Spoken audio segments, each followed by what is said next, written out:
As you can see the minification, my eyes are too small now because the power is too high.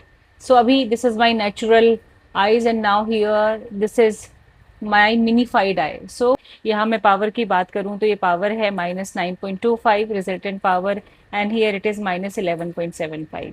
तो कोई भी high power का चश्मा होता है तो उसमें जो आंखें दिखती हैं देखने वाले को वो छोटी दिखती हैं, और जो यूजर है उनको भी जो इमेज का साइज है जो परसीव होता है उनकी रेटिना पे एंड देन ब्रेन पे वो भी छोटा परसीव होता है। अगर आपको एक लाइफ चेंजिंग मूवमेंट एक्सपीरियंस करना है तो इमीडिएट कॉन्टेक्ट लेंस पहनते हैं। जब आप फर्स्ट टाइम कॉन्टेक्ट लेंस पहनेंगे तो आपको लगेगा आपका हाथ बहुत बड़ा दिख रहा है, आपका फोन बहुत बड़ा दिख रहा है, जो सामने बंदा खड़ा हुआ है उसका फेस बहुत बड़ा दिख रहा है। तो रूटीन में जो भी चीजें आप देखते हैं आपको सब बहुत बड़ी बड़ी दिखती हैं। तो ये जो बड़ी बड़ी दिख रही है एक्चुअली ये कोई एबनॉर्मल विजन नहीं है, वो नॉर्मल विजन है। लेकिन आप जो चश्मे के थ्रू परसीव करते आए हैं जो आपके लिए नेचुरल विजन है वो एक्चुअली मिनिफाइड वर्जन है।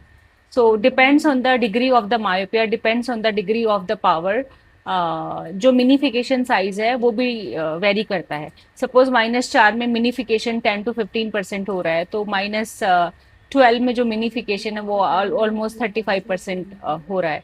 तो -10 या 12 के पेशेंट को जब हम कॉन्टेक्ट लेंस लगाते हैं क्लिनिक में फ्रेम ट्राई करने के लिए तो इमीडिएटली उनका रिएक्शन होता है, मैम ये क्या हो रहा है, सब चीजें बड़ी बड़ी होगी, आपका फेस भी मोटा दिख रहा है, चश्मा भी इतना बड़ा लग रहा है, फोन भी इतना बड़ा लग रहा है। तो ये थोड़ा सा समझना मुश्किल होता है, उनको एक्सप्लेन करते हैं तो फिर चीज समझ आती है। तो अगर आपको नेचुरल विजन चाहिए तो ये भी एक रीजन है जो हम बोलते हैं कि please switch to contact lenses for your day routine activity so that you can get a natural vision. और नॉर्मल जब घर पे हैं या कोई ऐसी एक्टिविटी नहीं कर रहे हैं जिसमें विजुअल परफॉर्मेंस की बहुत ज़्यादा ज़रूरत है तो आप नॉर्मल चश्मा पहन सकते हैं।